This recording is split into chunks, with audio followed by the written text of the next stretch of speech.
జై శ్రీరామ్. హిందూ బంధువులందరికీ నా నమస్కారం అండి. ఈరోజు వీడియోలో నేను చెప్పబోతున్న అంశం ఏమిటంటే, నేను యూట్యూబ్లో ఒక వీడియో చూశాను. అది చూసిన తర్వాత తప్పకుండా కౌంటర్ వీడియో పెట్టాలి అని నిర్ణయించుకొని ఈ కౌంటర్ వీడియోను మీకు అందిస్తున్నాను. నా ఆర్గ్యుమెంట్ వినే ముందు మీకు ఒక వీడియో చూపిస్తాను. జాగ్రత్తగా, శ్రద్ధగా ప్రతి అక్షరాన్ని వినండి.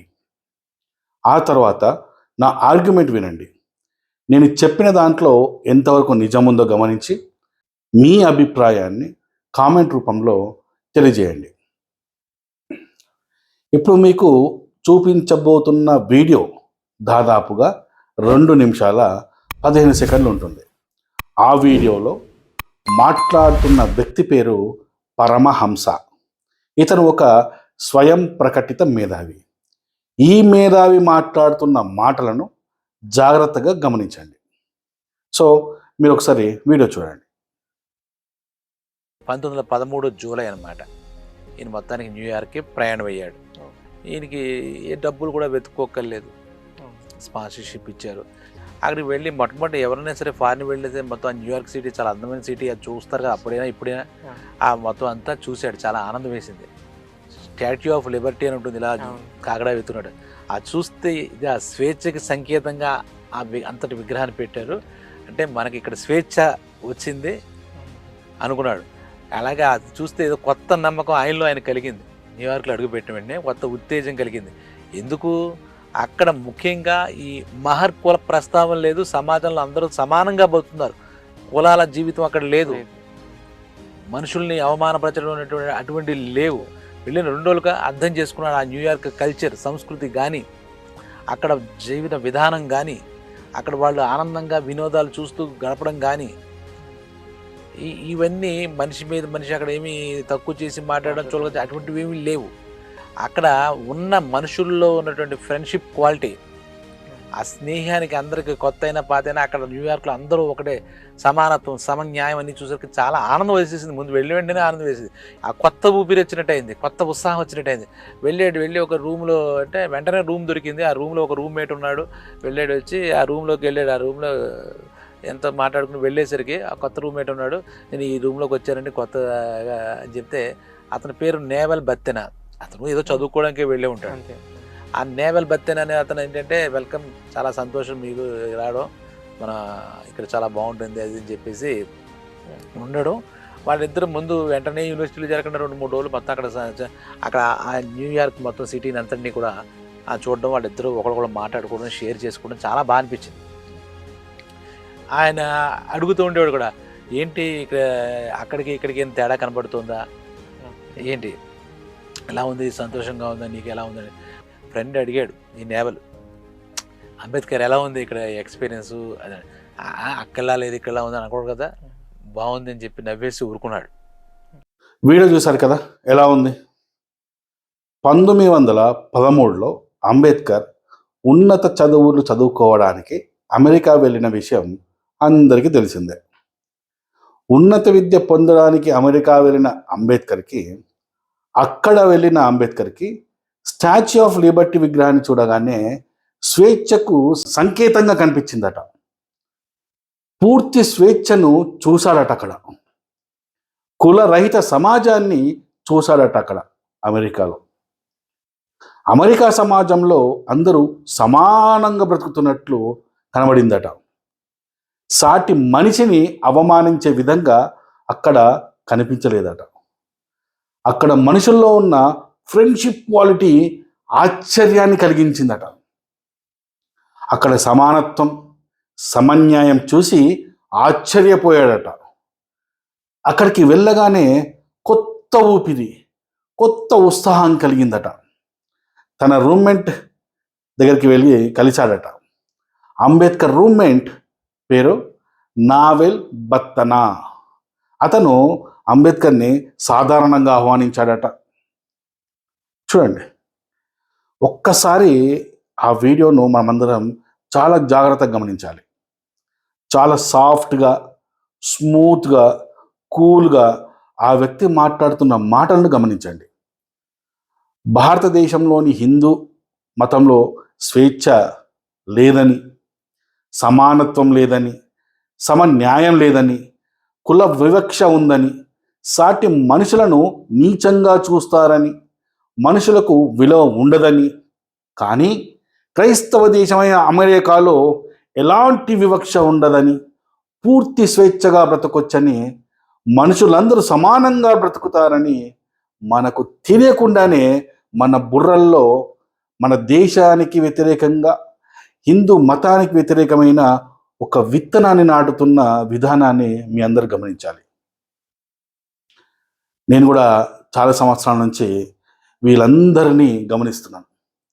ఎవడైతే హిందూ మతం నుంచి బయటికి వెళ్తాడో, ఎవడైతే మతం మారుతాడో, ఎవడైతే అంబేద్కరిస్టుగా మారుతాడో, ఎవడైతే క్రైస్తవుడిగా మారుతాడో, ఎవడైతే బుద్ధిస్టుగా మారుతాడో, ఎవడైతే నాస్తికుడిగా మారుతాడో, కథం, అక్కడి నుండి హిందూ మతంపై వాడి పైత్యం మొదలవుతుంది. జై భీమ్, జై భీమ్ అనేవాళ్ళు, దళిత క్రైస్తవులు అనేవాళ్ళు, దళిత ముస్లింలు అని చెప్పుకునేవాళ్ళు, మేం బుద్ధిస్టులమని చెప్పుకునేవాళ్ళు, మేం నాస్తికులమని చెప్పుకునేవాళ్ళు, వీళ్ళు నోటికి ఏదొస్తే అది వాగుతారు. అందులో ఎంతవరకు నిజం ఉంది అనే విషయాన్ని అస్సలు పట్టించుకోరు. హిందూ మతాన్ని నీచ స్థాయిలో చూపించాలి, అంబేద్కర్ని ప్రపంచ హీరోగా చేయాలి. ఇలాంటి ప్రాపగండ కోసం ఎంత నీచానికైనా తెగిస్తారు. అవసరమైతే దేశాన్ని కూడా విమర్శిస్తూ అవమానిస్తారు. రాను రాను అంబేద్కరిజం అనేది చాలా ప్రమాదకరంగా మారింది. భవిష్యత్తులో అంబేద్కరిజం వల్ల దేశ విభజన కూడా జరిగే అవకాశం ఉంది. అంబేద్కరిజం అతివాదం వైపు వెళ్తున్న విషయం అందరూ గమనించాలి. ఇక మనం సబ్జెక్ట్లోకి వస్తే, ఈ స్వయం ప్రకటిత మేధావి చెబుతున్నాడు క్రైస్తవ దేశాల్లో సమానత్వం ఉందట, వివక్ష లేదట, సమన్యాయం ఉందట, మనుషులందరూ స్వేచ్ఛగా బ్రతుకుతారట. అసలు ఇతనికి బుర్రుందా, బ్రెయిన్ ఉందా? అసలు వీడికి చరిత్ర తెలుసా? ప్రపంచవ్యాప్తంగా సాటి మనుషులను బానిసలుగా చేసుకొని కోట్లాది మంది నల్ల జాతీయులను ఊచకోత కోసి చంపింది ఎవరు? వాళ్ళది ఏ మతం? ఈ బుర్ర లేని స్వయం ప్రకటిత మేధావికి ఈ విషయాలు తెలియవా?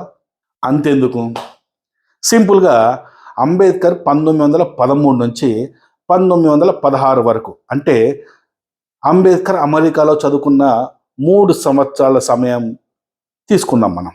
ఆ సమయంలో అక్కడ నల్ల జాతీయుల పట్ల జరిగిన దారుణాలు అంబేద్కర్కి తెలియదా? లేక ఈ స్వయం ప్రకటిత మేధావికి తెలియదా?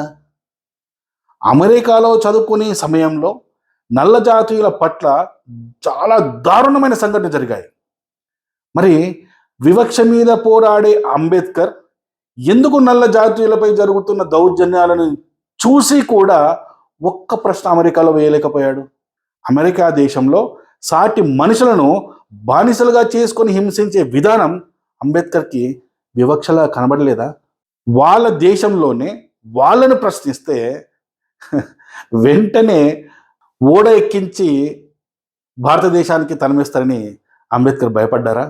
అంబేద్కరిస్టుల చేత ప్రపంచ మేధావిగా పిలువబడే అంబేద్కర్ అమెరికాలో నల్ల జాతీయుల కోసం ఎందుకు గొంతెత్తి ప్రశ్నించలేకపోయాడు? దీనికి సమాధానం ఈ పరమహంస మేధావి చెప్పాలి.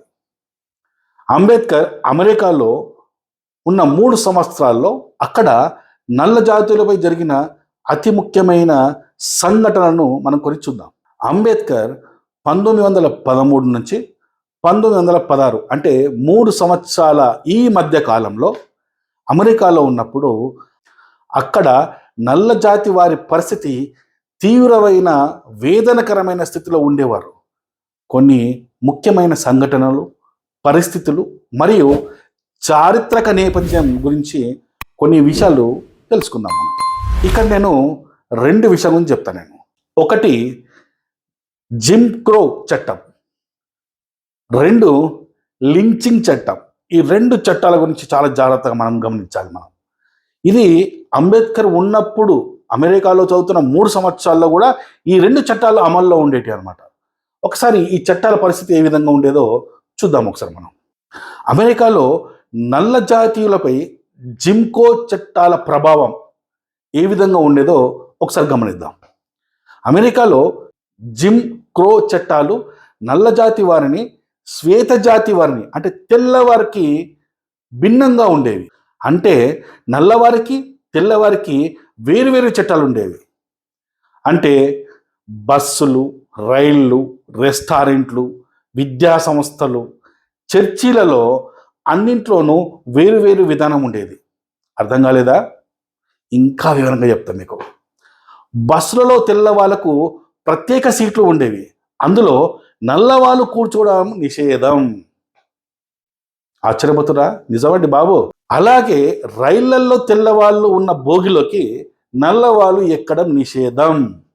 ఈ విషయం మీద మీ అందరికీ మనం చిన్నగా ఉన్నప్పుడు చదువుకున్న ఒక సంఘటన గురించి మీకు చెప్తా. మనం చిన్నప్పుడు గాంధీ గారి చరిత్ర చదువుకున్నాం. ఆ గాంధీ గారి చరిత్ర చదివినప్పుడు మన పాఠ్య పుస్తకాల్లో ఏమని చదువుకున్నామో ఒకసారి గుర్తు చేసుకోండి.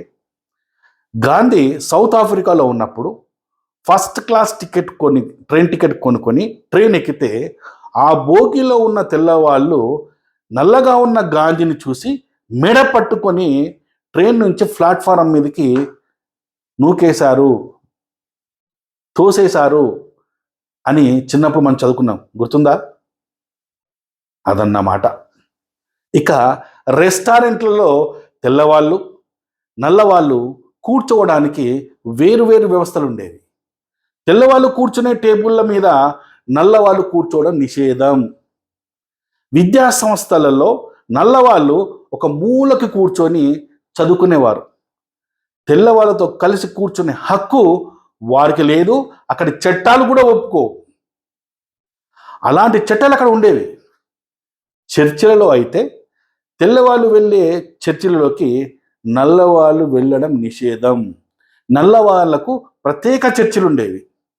ఇన్ని దారుణాలు అక్కడ జరుగుతుంటే అదేంటి, అమెరికా వెళ్ళగానే అంబేద్కర్కి సమానత్వం, సమసమాజం, వివక్ష లేని సమాజం, మనుషుల మధ్య ప్రేమ, స్నేహపూరిత వాతావరణం కనిపించాయని వీడియోలో ఎలా చెబుతున్నాడో ఈ బుర్రలేనోడు. నల్లవారిపై వ్యతిరేకతను, వివక్షను చట్టబద్ధంగా అమలు చేసే చట్టాలే ఉండేవి అక్కడ.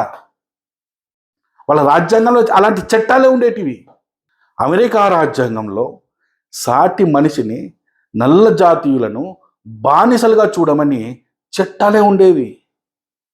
ఆ చట్టం పేరే జిమ్ క్రో చట్టం. ఒకసారి మీరు గూగుల్లో సెర్చ్ చేయండి. మరి ఈ పనికి మాలినోడు అమెరికాలో ప్రేమ, స్వేచ్ఛ అని ఏదేదో చెప్తున్నాడు ఏంది. ఇక రెండవ చట్టం లించింగ్ చట్టం. లించింగ్ చట్టం, ఈ చట్టం అయితే మరీ దారుణం. ఆ కాలంలో నల్ల జాతి వారిపై నేర విచారణ లేకుండానే శిక్షలు విధించబడేవి. నేరం చేశాడని పోలీసులు అరెస్ట్ చేస్తే ఇక అంతే, విచారణ లేదు, బెయిల్ లేదు, నేరుగా జైలుకు పంపించి శిక్ష విధించడమే, ఇంకో ఆప్షన్ లేదు. మరీ దారుణం కదా. ఇది ఎంత దారుణం ఇది. విచారణ లేకుండా శిక్షలు వేయడం ఏంటి? ఇది దారుణమైన వివక్ష కాదా? దీని సమానత్వం అంటారా? ఇలాంటి సంఘటనలు జరుగుతున్న అమెరికాలో సమసమాజం వెల్లివిరిసిందని గొప్పలు చెబుతున్న పరమహంస అనే ఈ ఈడియట్ని దేంతో కొట్టాలో మీరు చెప్పండి. అమెరికాలో ఉన్న నల్ల జాతీయుల పరిస్థితి కంటే భారతదేశంలో ఉన్న దళితుల పరిస్థితి 100% బెటర్గా ఉన్నట్లు కనబడుతుంది మనకి. అక్కడ వారికి హక్కులే లేవు, కానీ ఇక్కడ నా దళిత జాతికి పూర్తి హక్కులు ఉన్నాయి. విద్యలో అవకాశాలు, విద్యలో అసమానతలు నల్లవారికి అమెరికాలో ఏ విధంగా ఉండేవి? అక్కడి విద్యా సంస్థలు నల్ల జాతి వారికి అవకాశాలు నిరాకరించేవి. కొన్ని విద్యా సంస్థల్లో ఒక మూలకు కూర్చొని విద్యను అభ్యసించడానికి అనుమతి ఇచ్చేవి. తెల్లవాళ్లతో సమానంగా కూర్చునే హక్కు వారికి లేదు, నిషేధం. కొలంబియా యూనివర్సిటీ వంటి కొన్ని చోట్ల, అంటే అంబేద్కర్ చదువుకున్న యూనివర్సిటీ ఇదే. ఈ యూనివర్సిటీలో ఇక్కడ విదేశీయులకు, స్వదేశీయులకు కాదు, విదేశీయులు, ఎందుకంటే అమెరికా స్థానికుడు కాదు అంబేద్కర్ అక్కడ విదేశీయుడు. ఇలాంటి యూనివర్సిటీలో ఇక్కడ విదేశీయులకు స్వేచ్ఛ ఉన్నప్పటికీ సమాజంలో, అక్కడి సమాజంలో నల్లవారిపై వివక్ష మాత్రం తీవ్రంగా ఉండేది. సమానత్వంతో విరజిల్లుతున్న అమెరికాను అంబేద్కర్ చూసి ఆశ్చర్యపోయాడు అని ఇంతకుముందే కదా ఆ వీడియోలో ఒకటి చెప్పాడు మనకి. మరి అంబేద్కర్ వెళ్ళిన రోజుల్లో అక్కడ మనుషుల మధ్య విద్యలో అసమానతలు, వివక్షలు ఉన్నాయని చరిత్ర చెప్తుంది కదా మనకి. ఆ వీడియోలో మాట్లాడిన ఆ మతం మారిన పరమహంస భారతదేశాన్ని నీచంగా చూపిస్తూ అమెరికాను ఉన్నతమైన స్థానంలో చూపించడానికి వీడు ఎంత ప్రయత్నం చేస్తున్నాడో ఒక్కసారి గమనించండి, చూడండి. మతం మారగానే వీళ్ళ భావజాలం ఎలా మారిపోతుందో కూడా మనందరికీ తెలుసు, ఆల్రెడీ మీరు గమనిస్తున్నారు. 1910వ సంవత్సరంలో అమెరికాలో రేసిజం తీవ్రంగా ఉండేది. అంబేద్కర్ అమెరికాకు 1913లో వెళ్ళడం జరిగింది. 3 సంవత్సరాల ముందే, అంటే అమెరికాకు అంబేద్కర్ వెళ్ళడానికి ముందు 3 సంవత్సరాల ముందే అమెరికాలో రేసిజం తీవ్రమైన స్థాయిలో ఉందని చరిత్ర చెబుతుంది. రేసిజం ఎలా ఉండేదంటే ముఖ్యంగా ఫారినర్స్, కలర్, నాన్ వైట్ అన్న భిన్న జాతుల వారిపై సామాజిక అసహనం తీవ్రంగా ఉండేది. అంబేద్కర్ శరీర రూపం నల్లగా ఉండడంతో అంబేద్కర్ని అమెరికన్లు కూడా ఒక నాన్ వైట్ అవుట్ సైడర్గా పరిగణించేవారు.